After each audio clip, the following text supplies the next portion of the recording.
Yeah, we go into the CAF fixture with a lot of confidence. Of course, an important 3 points against a direct opponent for the championship in the domestic competition. But that chapter is now closed, and we have to try to mentally make sure that we are in the right space. And we've tried to prepare for that. I mean, a 2-0 is always a dangerous scoreline, particularly when you're only halfway through.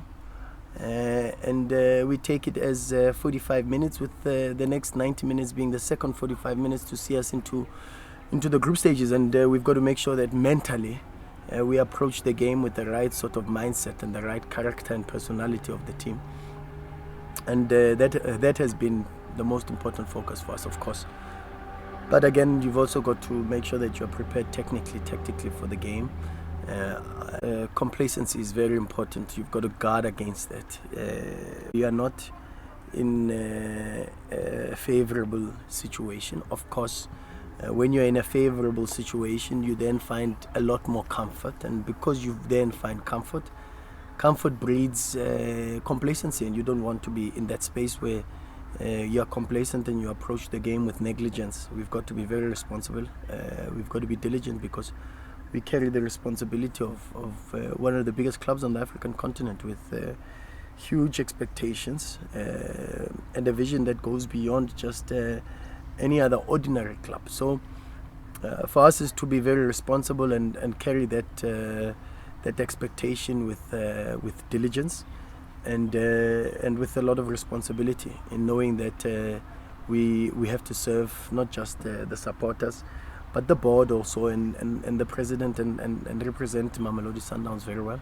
Yeah, look, Jwaneng are very difficult to play against. They do build from the back. Mbise, the goalkeeper, right-footed, plays extremely high. He's a sweeper keeper in the mold of Munib Josephs.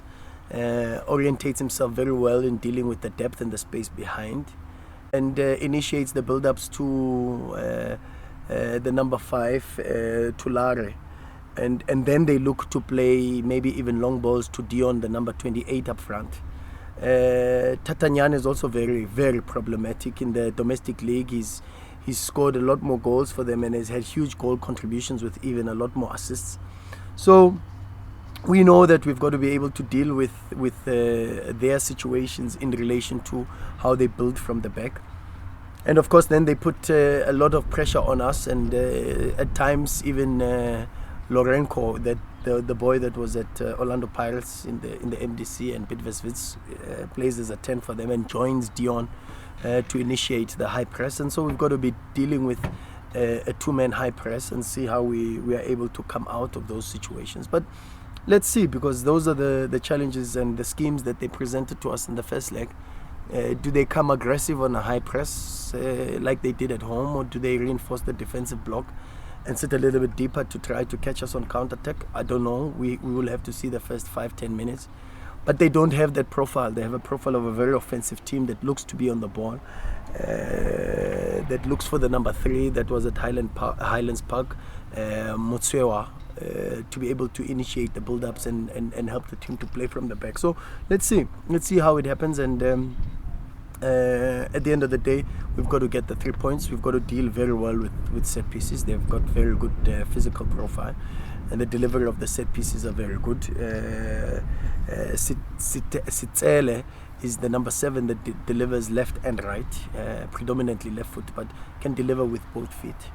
And he's got very good delivery on set play. So we've got to be able to deal with it and look after the threat that Tulare, the number 5, possesses.